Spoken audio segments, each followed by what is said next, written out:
The Four Horsemen, Diecast Graveyard, Diecast Show Customs, 164 Revival, and Outlaw Speed Shop have invited the community to take part in their November build, a 1947 Chevy Pickup made by Matchbox, and the theme is Mad Max, a post-apocalyptic theme. So I thought I'd jump in on this one this month, and there's the casting. At first I thought I'd keep it that same color, and so I removed the tampos using a dry erase marker and took it apart. And typical Matchbox here, metal body, plastic base, plastic interior, ugly wheels. They aren't staying. But then I got an idea as to what I wanted to do to it. It involves a little cutting. It involves a whole lot of JB Weld, as you're going to see a little bit later. It's been far too long since I've used a lot of JB Weld, so it's time. And Lord knows I love the Gaslands post-apocalyptic style builds, so I couldn't resist this one. So obviously I chopped the bed off. That was the first thing to go. And I don't know, I had kind of a goofy idea. So once the bed's gone, I'm planning to fill in the back of the cab, but I'm still going to have a bed on this thing.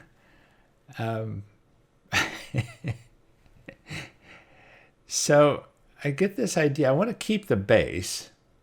The base on this thing is really funky. It's not hard plastic. It's that weird kind of flexible plastic. It's not the nice hard plastic like a lot of the Hot Wheels bases are. This is that kind of rubberized plastic, which made me even that much more want to, throw JB Weld on here to strengthen things. But I had this idea. I just wanted to keep the frame towards the back and everything under the cab. I wanted to keep the cab section as if the cab is what they found. They post-apocalypse, the bed wasn't on this thing, and so they had the cab and they had the frame, and then they developed something from what they had. They wanted to develop an instrument of death. An instrument of flame and death, to be specific. So I went digging through my styrene bag of stuff, and I wish I had had some square tubing, but I didn't. I just had the round tubing, so I need to keep an eye out for some square tubing. But I start hacking away, and again, this rubberized plastic, as any of you know who have worked with it, there's just nothing clean that happens with it. You go to cut it and it gives, you go to saw it and it gives, and you flex it and it doesn't snap like styrene. It's just weird stuff. So I took some chunks off of it and had the frame, and then I wanted to run these rails through it, as you see there.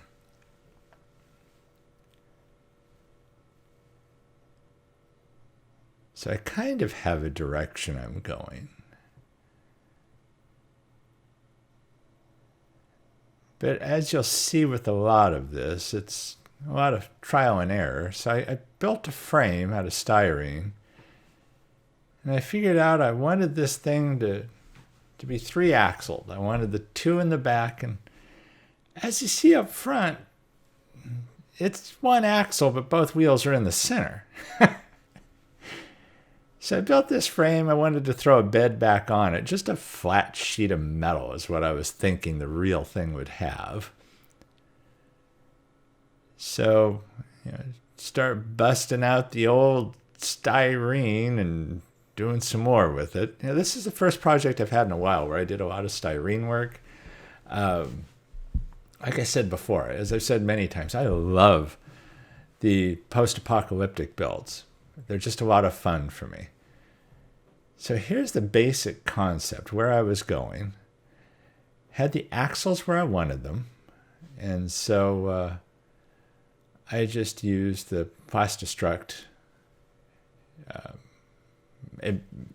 to fuse the plastic. So there you see the axles in place. And again, this is basically, I'm just kind of looking at it, trying to figure out what I'm doing. The back of the cab is still open, you see there. So there I have the frame that I want. If you look at the top right, it just reminds me of a land speeder from Star Wars. But I needed to cut the interior down to size. I didn't want to lose the interior. I wanted to keep it. So I needed to cut off the excess that stuck out back past the cab. And again, it's 100 test fittings of this thing as you're going along. So now past the front wheels,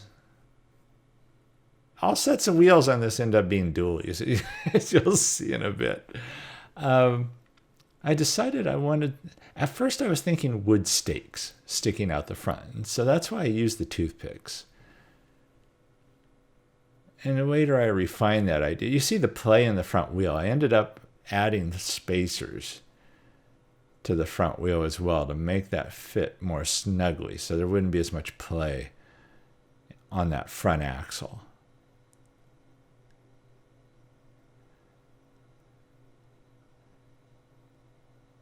So using CA glue, I attached the sharp points from the toothpicks onto those parts of the frame now.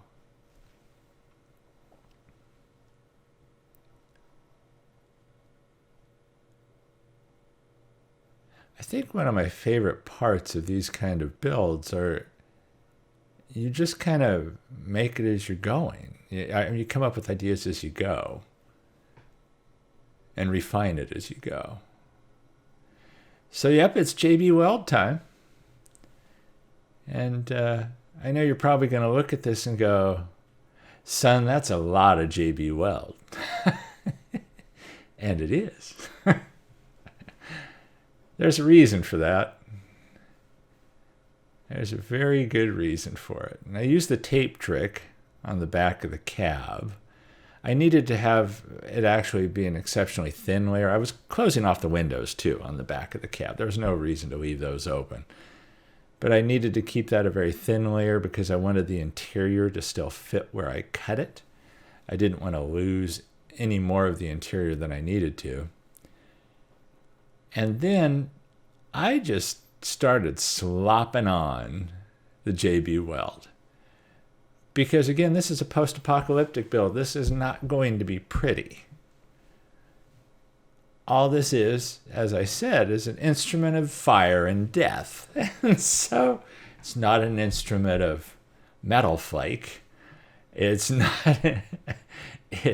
a show car. So any welding these guys would be doing isn't going to be pretty. It's function over form, I guess is how you'd say it. I also needed to get rid of the flex of that interior, that crappy plastic that Matchbox uses. I also, because of the way the cab is laid out on this frame, where the front tires, the front wheels are no longer there, the front axle is no longer used, the original front axle. So I needed something to fill in the wheel well area as well. The wheel wells on the cab are still there, but I needed to fill in that frame area. And the JB Weld works really well at that. And as I was messing with this, I got the idea about those stakes out front. They should be metal. They shouldn't be wood. So I went over them with JB Weld.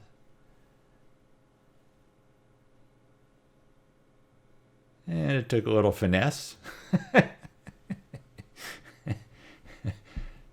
This is why children aren't allowed to watch these videos, because you do things that you're not supposed to do, that they specifically tell you not to do in the instructions for these things. But hey, Fortunately, I had the wires in the axle, so I was able to throw it on the helping hands to dry out. And I always let the JB Weld set up overnight and just attack it the next day. From this point forward, there's a lot of styrene work and 3D printed items that get added to this. So right here, I'm just making a bar for behind the cab. A lot of the 3D printed parts you're going to see here are from a designer by the name of Sablebadger. I'm a member of his on Patreon, and he provides a lot of fantastic designs. And so these are things I've printed out. And yeah, they weren't resin printed. They were on the PLA printer. And so there's a little roughness to them that you don't have in the resin printing. But again, on a post-apocalyptic build, roughness is okay. Maybe better without it, but I don't think it really detracts much from it. There's the flamethrower. One thing, I've been asked about this before when I add this mesh to the cars. And you'll notice the mesh stays fine. It doesn't flex on me. It's not unweaving. The reason for that is I tack it before I install it. I just lay it out and tack some areas on that mesh with CA glue so that when I actually go to cut it to size, it doesn't lose its weave. It stays together. That's worked out really well for me. And now it's a matter of just adding crap. So I'm adding tanks, I'm adding jerry can, I'm adding some scraps of metal, just throwing stuff on the bed. There's a container where I assume that parts for the flamethrower are kept. There's the tanks that fuel the flamethrower. I think it's actually off camera. I add a hose from the tanks to the flamethrower itself.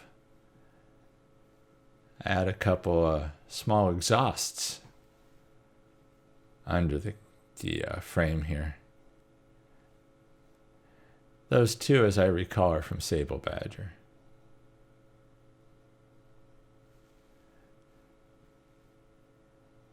You can kind of see I coated the hell out of that bottom with JB Weld.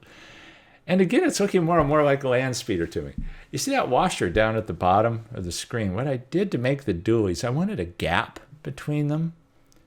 I had individual tires, so all I did was I CA glued a washer onto them and then put the tires together so they didn't butt completely up against each other. I hit the cab with Army Painter Red Primer. I love the Army Painter primers.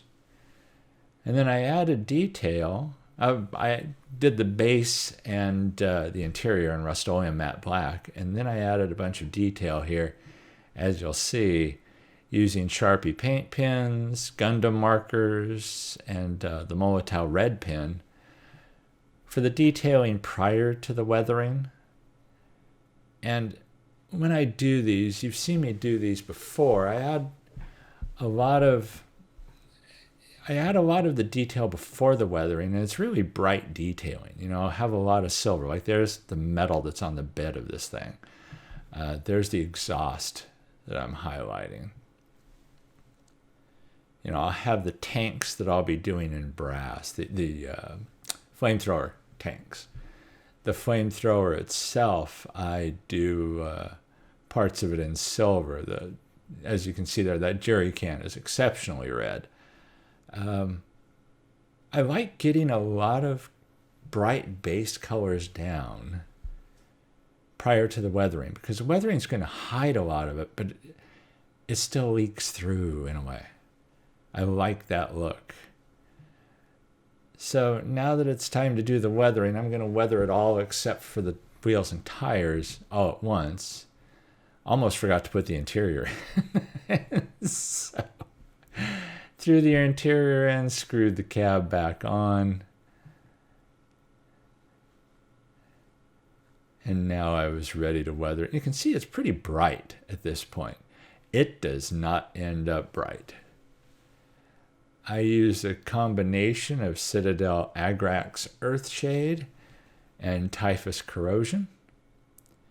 And I'll almost mix them up at sometimes and make kind of a soup out of the two that I put on it. And you can see the darkening of the cab already. I take this exceptionally dark. This particular build, I really went dark on it. And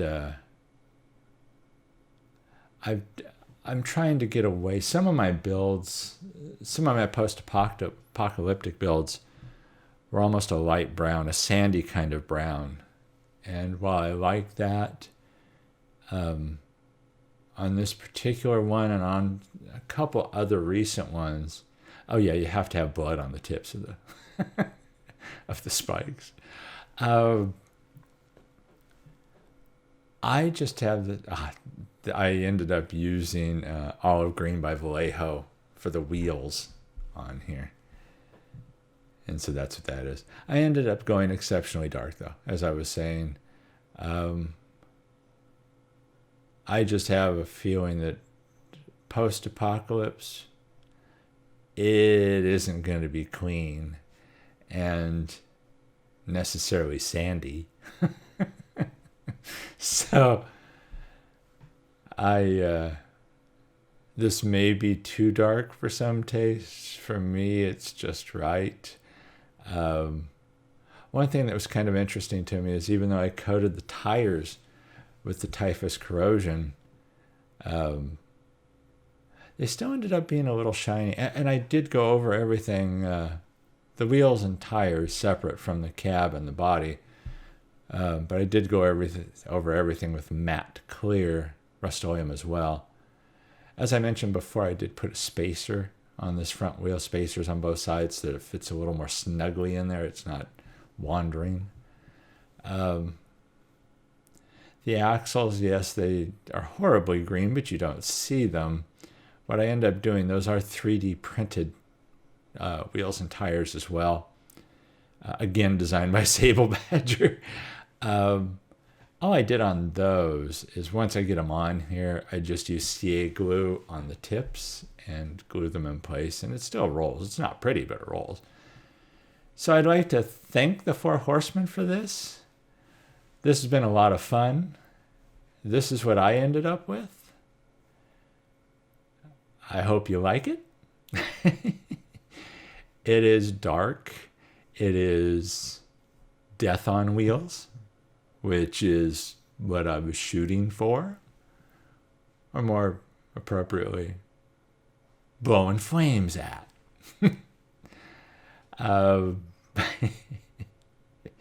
These are fun builds. You know, everybody, they're not everybody, but a lot of people think, oh, you just throw skulls on something and sharp points and guns, and that's it. And it's not. There's more to it. There's a lot of fun to it. And I'm glad that the Four Horsemen threw this out there. I'd like to thank Diecast Graveyard, Diecast Show Customs, 164 Revival, and the Outlaw Speed Shop for doing this. Please, I'll have links down below in the description. Please check out their builds and all of the other people who build on this. I'd like to thank my subscribers for following along on these.